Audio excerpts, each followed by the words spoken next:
अथ कोन षष्ठीतमो अध्याय। भौमासुर का उद्धार और 16,100 राजकन्याओं के साथ भगवान का विवाह। राजोवाच।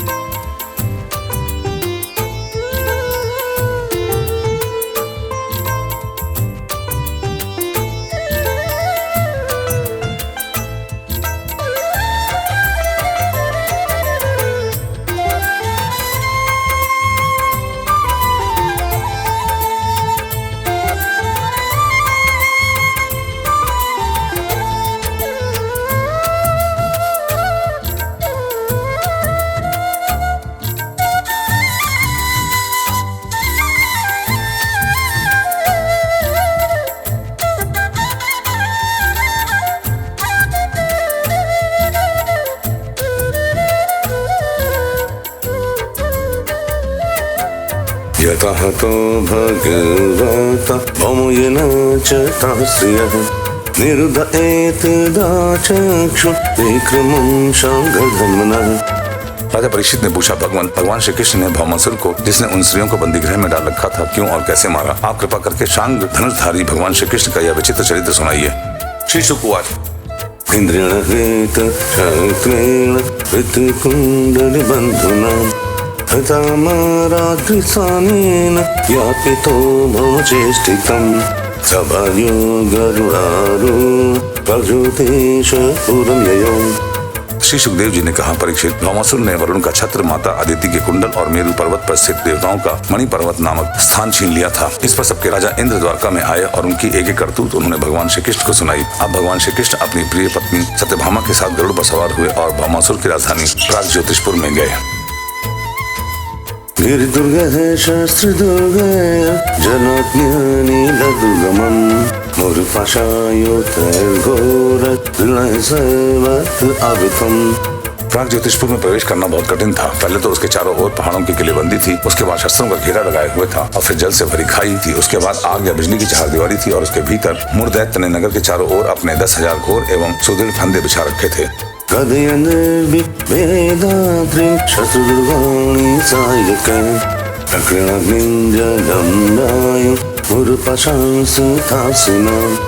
भगवान श्री कृष्ण ने अपनी गदा की चोट से पहाड़ों को तोड़फोड़ डाला और शस्त्रों की मोर्चेबंदी को बालों से छिन्न भिन्न कर दिया। चक्र के द्वारा अग्नि, जल और वायु की चहारदीवारियों को तहस नहस कर दिया और मूर्दैत्य के फंदों को तलवार से काट कूट कर अलग रख दिया।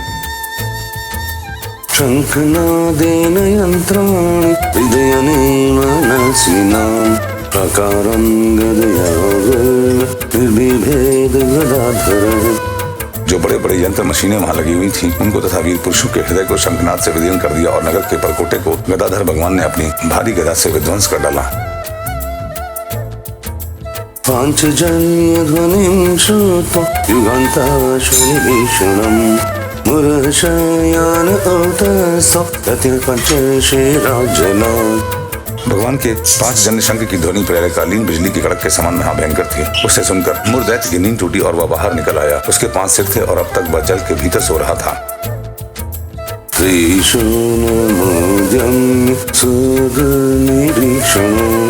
युगान्त सूर्यानन रोचिरुन्वणं प्रशंसे लोकिनीं पंचभिर्मुखे गभीरद्रवताक्ष सूतं यथोलगन्। वह दैत्य प्रलयकालीन सूर्य और अग्नि के समान प्रचंड तेजस्वी था। वह इतना भयंकर था कि उसकी ओर आंख उठाकर देखना भी आसान काम नहीं था। उसने त्रिशूल उठाया और इस प्रकार भगवान की ओर दौड़ा जैसे सांप गरुड़ जी पर टूट पड़े। उस समय ऐसा मालूम होता था मानो वह अपने 5 मुखों से त्रिलोकी को निगल जाएगा।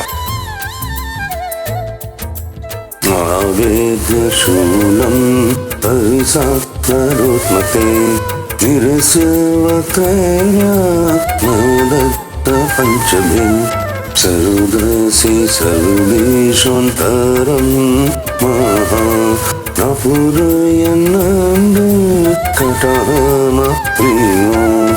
उसने अपने त्रिशूल को बड़े वेग से घुमाकर गरुड़ जी पर चलाया और फिर अपने 5 मुखों से घोर सिंहनाद करने लगा। उसके सिंहनाद का महान शब्द पृथ्वी, आकाश, पाताल और 10 दिशाओं में फैलकर सारे ब्रह्मांड में भर गया।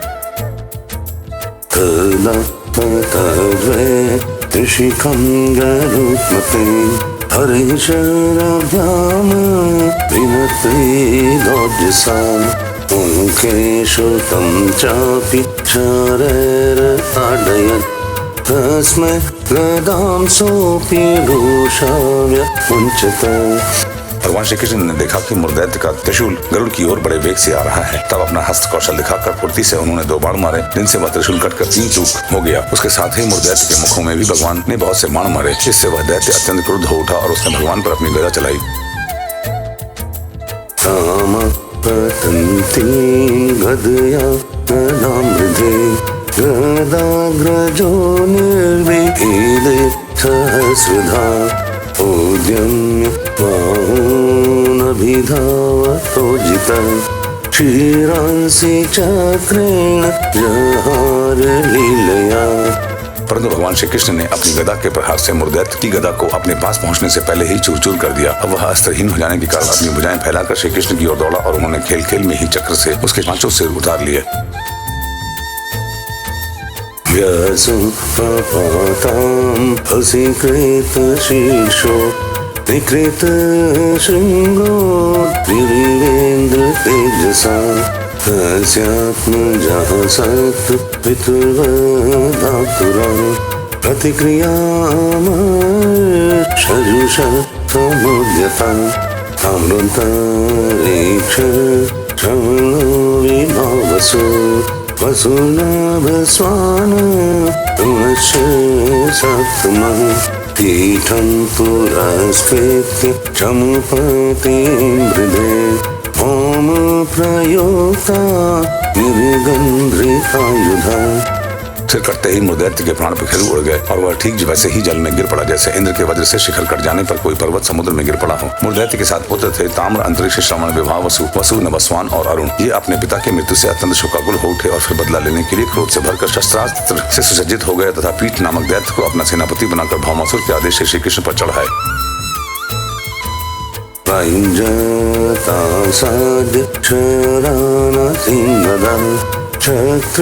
चक्रिष्टिशूलान्य जीतेरुषोन्मणः तक्षस्त्रकूटं भगवान् स्वमार्गणे प्रमुखवीर्यस्ति दशश्च कतः। अब वे वहां आकर बड़े क्रोध से भगवान श्री कृष्ण पर बाण, खड्ग, गदा, शक्ति, दृष्टि और त्रिशूल आदि प्रचंड शस्त्रों की वर्षा करने लगे। परीक्षित, भगवान की शक्ति अमोघ और अनंत है। उन्होंने अपने बाणों से उनके कोटि कोटि शस्त्रास्त्र तिल तिल करके काट गिराए। पीठ मुख्यन नयन्यामक्षयं निकृत्य शीर्षो भुजाङ्घ्रिवर्मुणः स्वनिकपानच्युत चक्र सायकः सथा निरस्तान् नरकोधरसुतः निरीक्ष्य धर्मशः आश्रवन्मदैन् गज पयोधि प्रभुवर्निराक्रम दृष्ट्वा स्वभार्यं गरुडोपरि स्थितं सूर्योपरिष्टां सतुलिख्नं यथा कृष्णं स तस्मै प्रसृजक्षतग्निं योधाश्च सर्वे योग पद्मविव्यधो। भगवान के शस्त्र प्रहार से सेनापति पीठ और उनके साथी दैत्यों के सिर, जांघें, भुजा, पैर और कवच कट गए और वह उन सभी को भगवान ने यमराज के घर पहुंचा दिया। जब पृथ्वी के पुत्र नरकासुर ने देखा कि भगवान श्री कृष्ण के चक्र और बाणों से हमारी सेना और सेनापतियों का संहार हो गया, तब उसे असह्य क्रोध हुआ। वह समुद्र तट पर बैठा हुआ बहुत से मद वाले हाथियों की सेना लेकर नगर से बाहर निकला। उसने देखा कि भगवान श्री कृष्ण अपनी पत्नी के साथ आकाश में गरुड़ पर स्थित हैं, जैसे सूर्य के ऊपर बिजली के साथ वर्षाकालीन शाम में एक शोभायमान है। भौमासुर ने स्वयं भगवान के ऊपर शतघ्नि नाम की शक्ति चलाई और उसके साथ सब सैनिकों ने भी एक ही साथ उन पर अपने अपने अस्त्र छोड़े। तद्भौम सैन्यं भगवान् गदाग्रजो विचित्रवाजनिशितशीलिमुखः विकृत बाहुरु शिरोघ्रविग्रहं चकारतर्यो हताश्वकुञ्जरम्। अब भगवान श्री कृष्ण भी चित्र विचित्र पंख वाले तीखे तीखे बाण चलाने लगे। इससे उसी समय भौमासुर के सैनिकों की भुजाएं, जांघें, गर्दन और धड़ कट कट कर गिरने लगे। हाथी, घोड़े और भी मरने लगे। जनियुध प्रयोक्तानि शस्त्रास्त्राणि कुरुध्वः हरिस्तान्यक्षिणतीक्ष्ण शरैरेकैकशस्त्रभिः परीक्षित भौमासुर के सैनिकों ने भगवान पर जो अस्त्र शस्त्र चलाए थे उनमें से प्रत्येक को भगवान ने 3-3 तीखे बाणों से काट गिराया। बुद्धिमान सुपर्णेन पक्षाभ्याम नेकनतगजान् नरुत्मता हन्यमान सुनिपक्षं खगजः पुरमेवावशिन्नार्त नरको यदयुध्यत दृष्ट्वा वेद्रावितं सैन्यं गरुडेनादितं स्वकम् भौमप्राहकृत्य वज्रः प्रतिहतो यतः न कंपति तया वेदो मनहत इव द्विपः। उस समय भगवान श्री कृष्ण गरुड़ जी पर सवार थे और गरुड़ जी अपने पंखों से हाथियों को मार रहे थे। उनकी चोंच, पंख और पंजों की मार से हाथियों को बड़ी पीड़ा हुई और वे सबके सब आर्त होकर युद्धभूमि से भागकर नगर में घुस गए। अब वहाँ अकेला भौमासुर ही लड़ता रहा। जब उसने देखा कि गरुड़ जी की मार से पीड़ित होकर मेरी सेना भाग रही है, तब उसने उन पर शक्ति चलाई जिससे वज्र को भी विफल कर दिया था, परंतु उसकी चोट से पक्षीराज गरुड़ तनिक भी विचलित न हुए, मानो किसी ने मतवाले गजराज पर फूलों की माला से प्रहार किया हो। शूलं भौमुक्षितं बन्तु माददे विदितोद्यमः तद्विसर्गात् पूर्वमेव नरकस्य शिरोहरिः अपाहरत् गजस्थस्य चक्रेण चूर्णिमिना।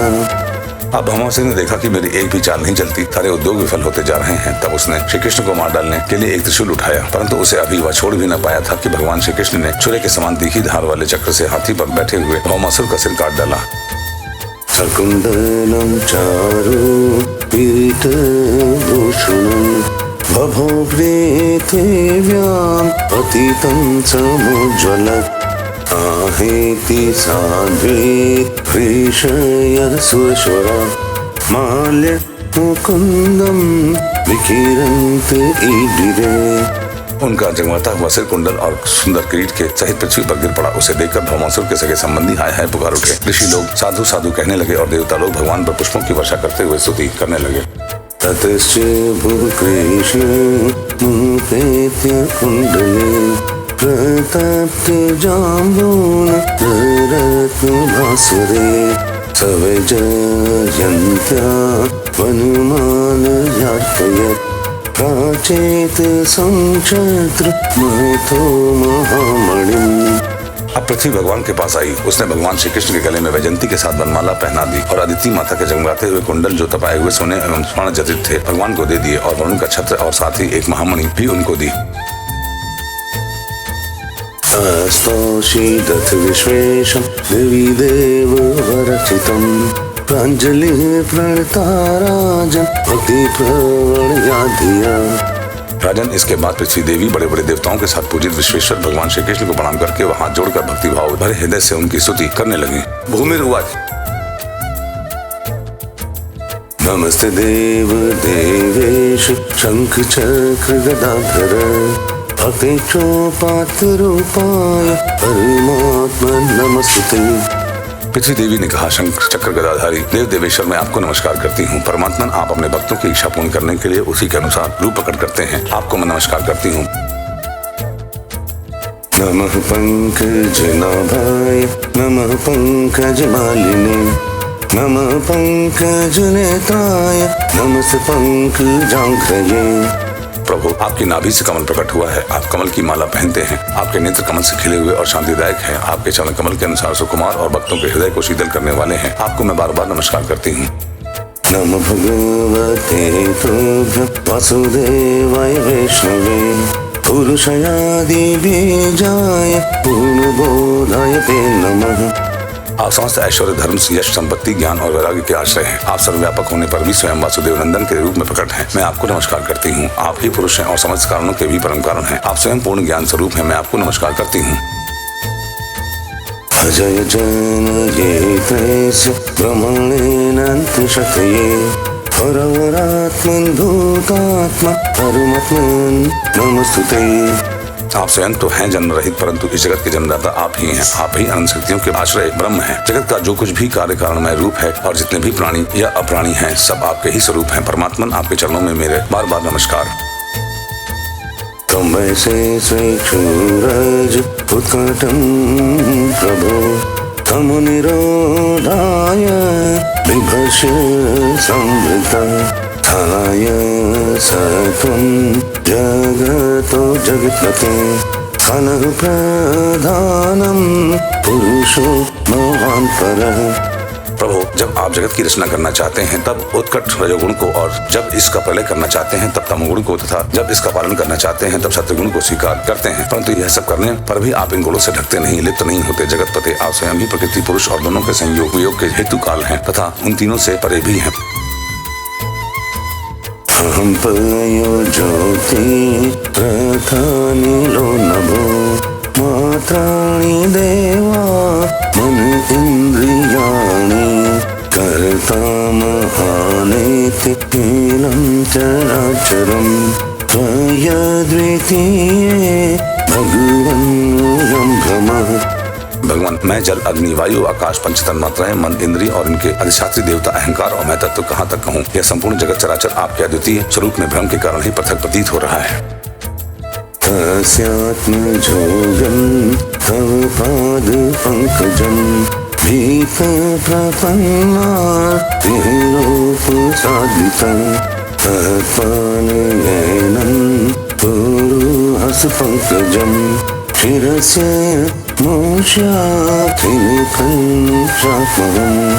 शरणागत भय भंजन प्रभु, मेरे पुत्र भौमासुर का यह पुत्र भगदत्त अत्यंत भयभीत हो रहा है। मैं इसे आपके चरण कमलों की शरण में ले आई हूँ। प्रभु, आप इसकी रक्षा कीजिए और इसके सिर पर वह कर कमल रखिए जो सारे जगत के समस्त पाप तापों को नष्ट करने वाला है।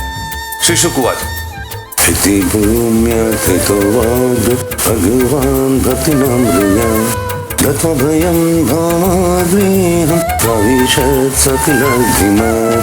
श्री सुखदेव जी कहते हैं, परीक्षित, जब पृथ्वी ने भक्ति भाव से विनम्र होकर इस प्रकार भगवान श्री कृष्ण की स्तुति प्रार्थना की, तब उन्होंने भगदत्त को अभयदान दिया और भौमासुर के समस्त संपत्तियों से संपन्न महल में प्रवेश किया।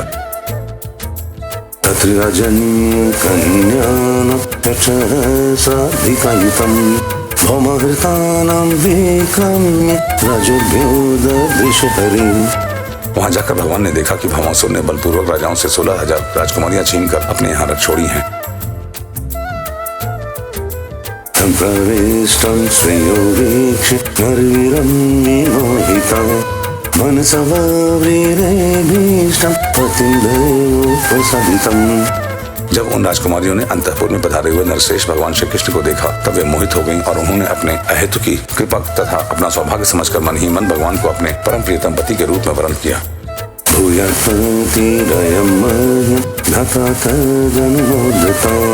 इति सर्वः प्रेता कृष्णे अविनरेद्यं दधुः। उन राजकुमारियों में से प्रत्येक ने अलग अलग अपने मन में यही निश्चय किया कि श्री कृष्ण ही मेरे पति हों और विधाता मेरी इस अभिलाषा को पूर्ण करे। इस प्रकार उन्होंने प्रेम भाव से अपना हृदय भगवान के प्रति निछावर किया।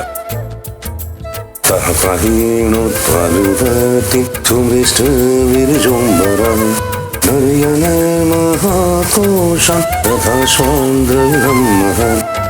तब भगवान श्री कृष्ण ने उन राजकुमारियों को सुंदर सुंदर निर्मल वस्त्राभूषण पहनाकर पालिकियों से द्वारका भेज दिया और उनके साथ ही बहुत से खजाने, रथ, घोड़े और अतुल संपत्ति भी भेजी।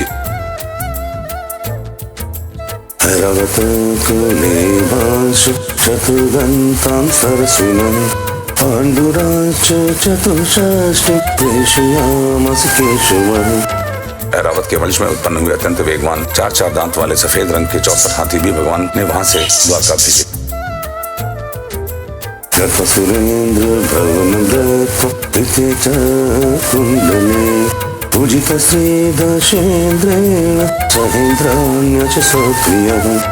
इसके बाद भगवान श्री कृष्ण अमरावती में स्थित देवराज इंद्र के महलों में गए। वहाँ देवराज इंद्र ने अपनी पत्नी इंद्राणी के साथ सत्यभामा जी और भगवान श्री कृष्ण की पूजा की। तब भगवान ने अदिति के कुंडल उन्हें दे दिए। चोदितो भार्यायुक्तार्क्य पारिजातं गरुत्मती आरुह्य सेन्द्रान् विबोधान् त्यजित्योपानयत्पुरम्। वहाँ से लौटते समय सत्यभामा जी की प्रेरणा से भगवान श्री कृष्ण ने एक कल्पवृक्ष उखाड़कर गरुड़ पर रख लिया और देवराज इंद्र तथा समस्त देवताओं को जीतकर उसे द्वारका में ले आए। सत्यभामाय विहुध्यानुपशोभनम् अन्वगृह्भ्रमः स्वर्गात् तद्गन्धासवलम्पटः।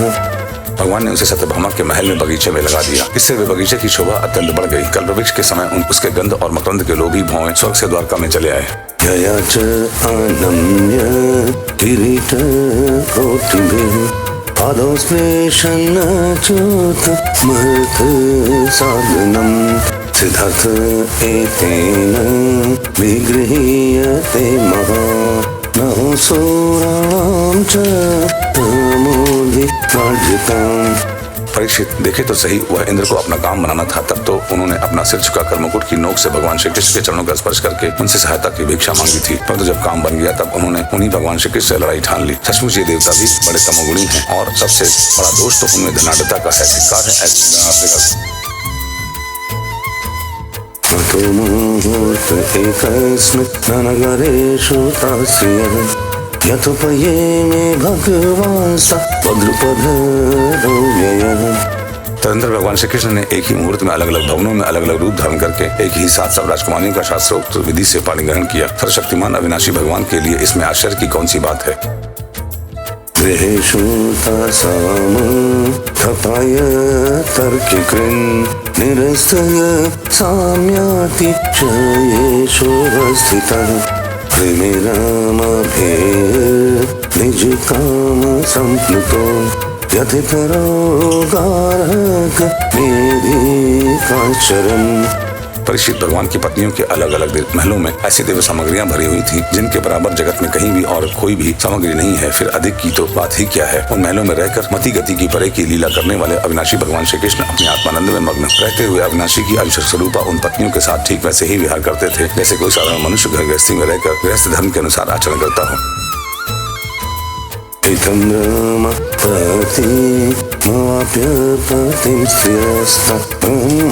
दयोपीन विदुपदुरिं यदीयं बेजुर्म भविरत विदितयानुराग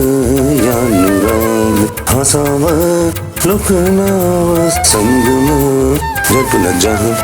परीक्षित ब्रह्मा आदि बड़े बड़े देवता भी भगवान के वास्तविक स्वरूप को और उनकी प्राप्ति के मार्ग को नहीं जानते। उन्हीं रमारमण भगवान श्री कृष्ण को उन स्त्रियों ने पति के रूप में प्राप्त किया था। अब नित्य निरंतर उनके प्रेम और आनंद की अभिव्यक्ति होती रहती थी और वे प्रेम भरी मुस्कुराहट, मधुर चितवन, नव समागम, प्रेमालाप तथा भाव बढ़ाने वाली लज्जा से युक्त होकर सब प्रकार से भगवान की सेवा करती रहती थी।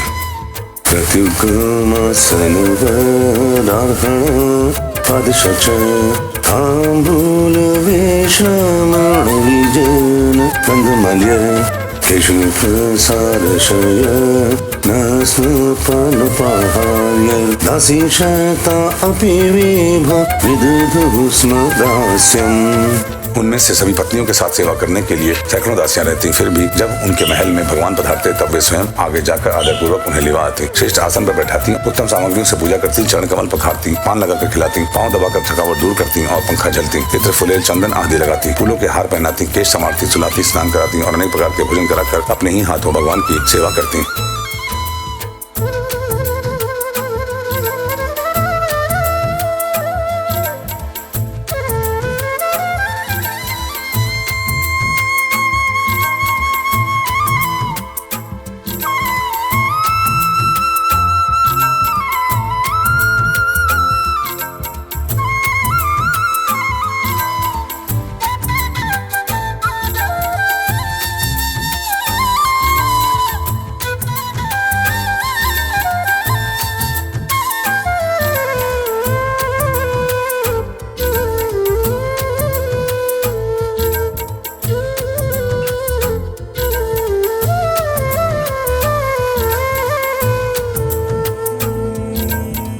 श्रीमद्भागवते महापुराणे परमहंस्यां संहितायां दशम स्कंधे उत्तरार्धे पारिजात हरण नरक वधो नाम 169तमो अध्यायः।